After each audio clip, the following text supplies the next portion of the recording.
Hello, and welcome to Stat Wars, a Star Wars Legion podcast focused on competitive results. It is April 28th, 2025. All of the data that I use is pulled from Longchanks, where I filter it first for rated and singles events. After that, I will go through that data and remove any mirror matches to hopefully get the clearest picture we can of what the competitive landscape looks like. But before I jump into everything, I would like to remind everyone, if you like this content, to please like the video and subscribe to the channel. Thank you. So the first thing I wanted to look at was actually what events happened recently. And as you can see, there were 7 events that happened over the past weekend. 6 of these were one-day events, and there was one larger 2-day event, the War Dome, that took place in Texas over April 26th and 27th. I wanted to dive a little bit deeper into the War Dome event and see what the results were there. As you can see, the top winner was Dan Castlassie, playing a Gar list, along with 2 Empire lists that came in second, third, respectively. Despite that, you'll see in the faction rankings that CIS actually performed the best of all the armies, despite not actually having a top 3 finisher. A lot of Gar Empire players at this event, which is a bit atypical of the current meta, as we'll discuss in just a little bit here. Finally, I did want to shout out Dan's list. I thought it was pretty neat, personally. A clone commander, just to fulfill, I assume, his commander requirement. And then he has a good mix of range 4 firepower coming from his ATRTs and his infantry support platforms, and then close range firepower from the ARCs and the Bad Batch. He also has Boyle in there on an infantry squad, presumably to take care of any wounds coming into Bad Batch.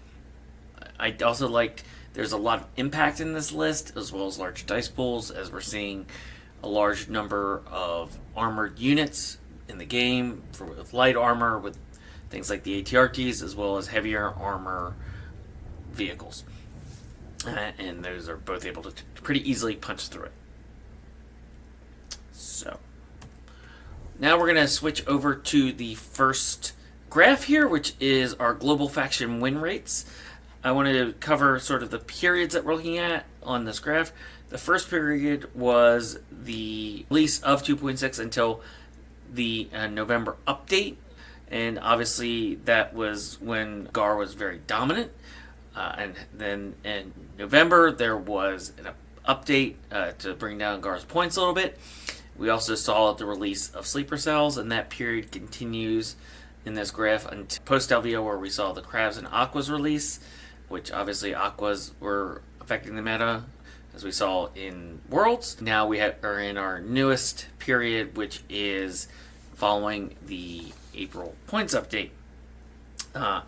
And what you can see historically is, obviously, as I mentioned, Gar started off very strong after the 2.6 update, and then really dropped to a sub 50% win rate ever since then.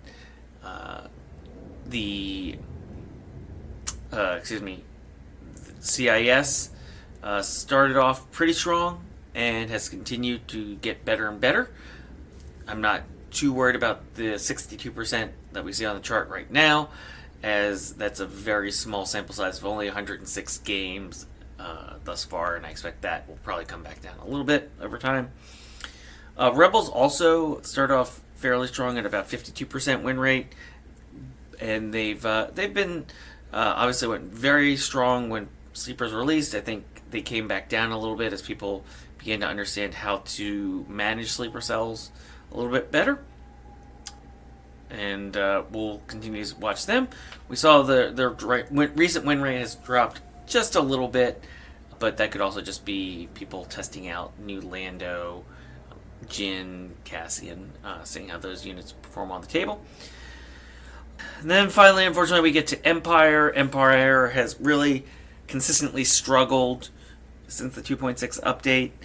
They don't have the tools, apparently, to really compete in the current game state. I know in the recent update that AMG provided that they are on their watch list, and we'll just have to wait and see what happens with them going forward. I want to point out that everything we'll be talking about in terms of win rates going forward in videos will really be focused on the April 2025 points update on.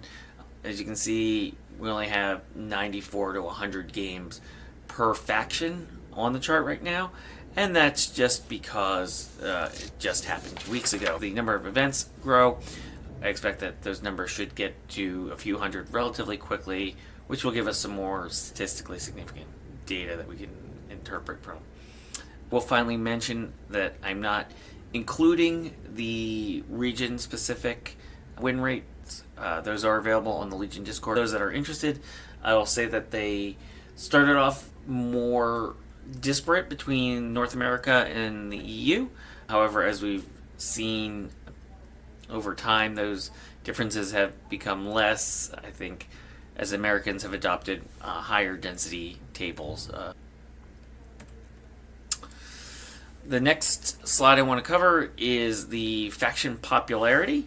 GAR started off very popular because 501st was really strong and it was a really good way to win games, and I think a lot of people just gravitated to it. It was essentially one box plus maybe one extra box of ARC Troopers, so it was easy to put together.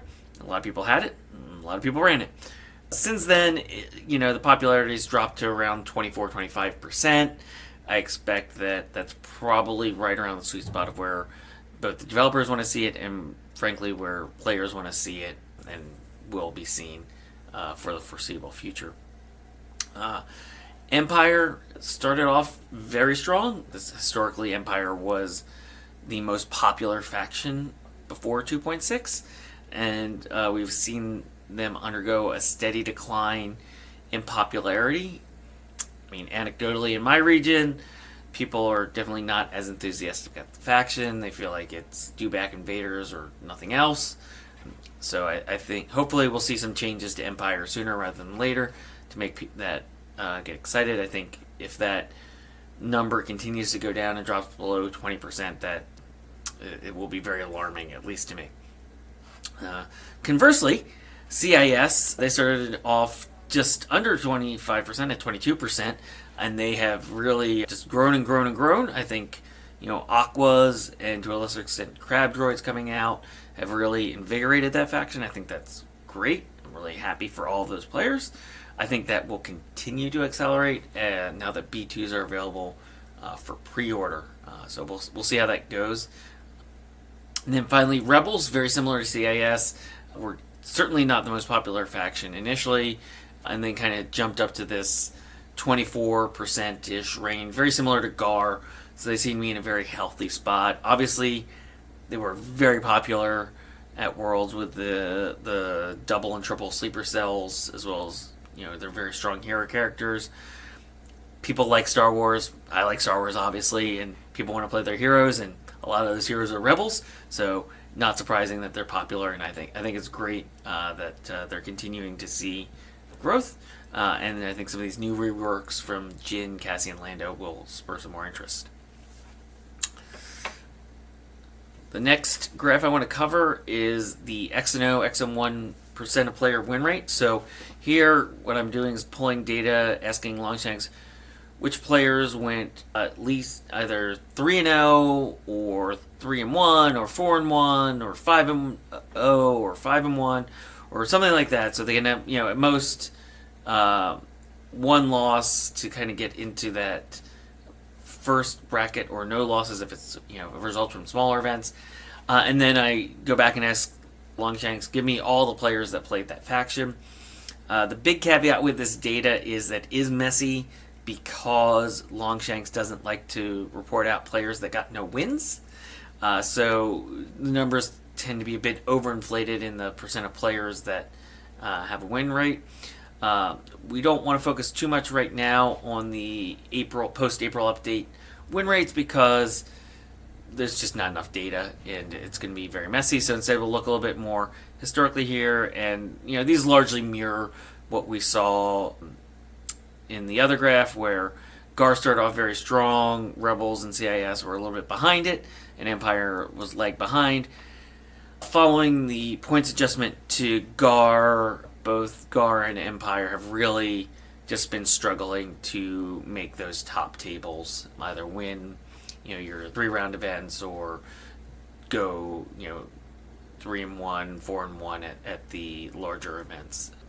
Not to say it's impossible. Obviously, Daniel did it, but and Isaiah won Worlds. He won 9 games, so certainly not all doom and gloom. And I don't want to come across as that, but just statistically harder to make top finishes with those factions. Next, I want to look at the 5-0 finishers. So obviously, we only have one new 5-0 finisher, so that 1 gold bar for Gar.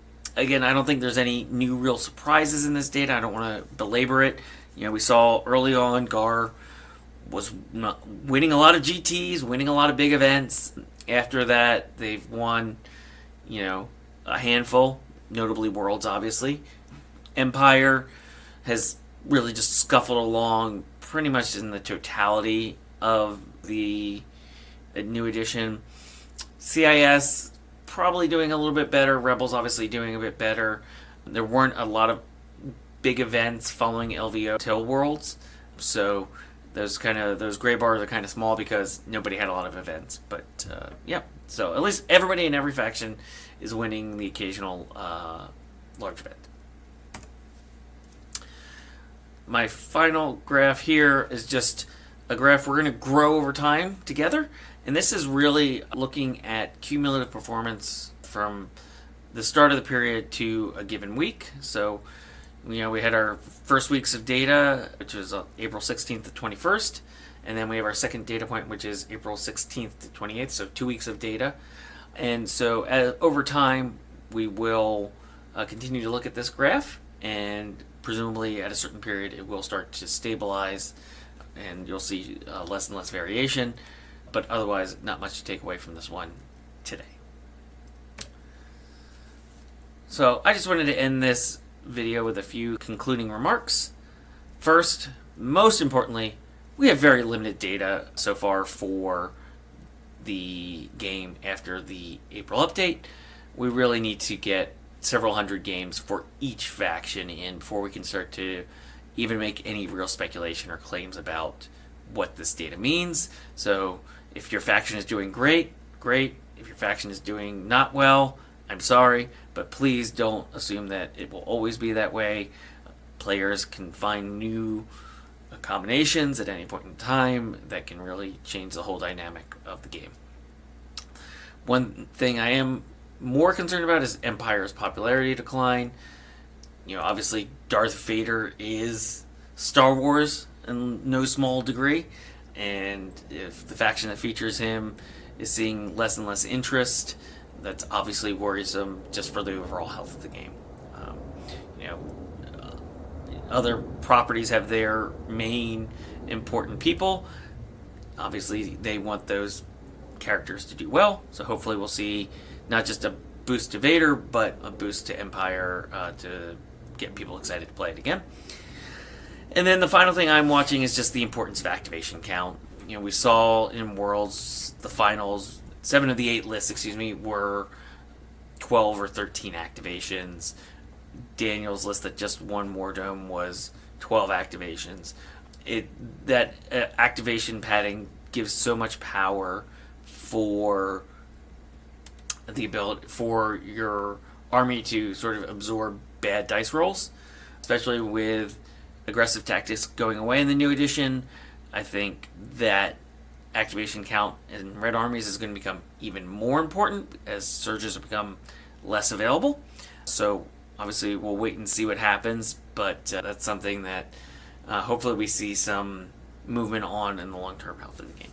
And with that, thank you for watching, and I'll talk to you soon.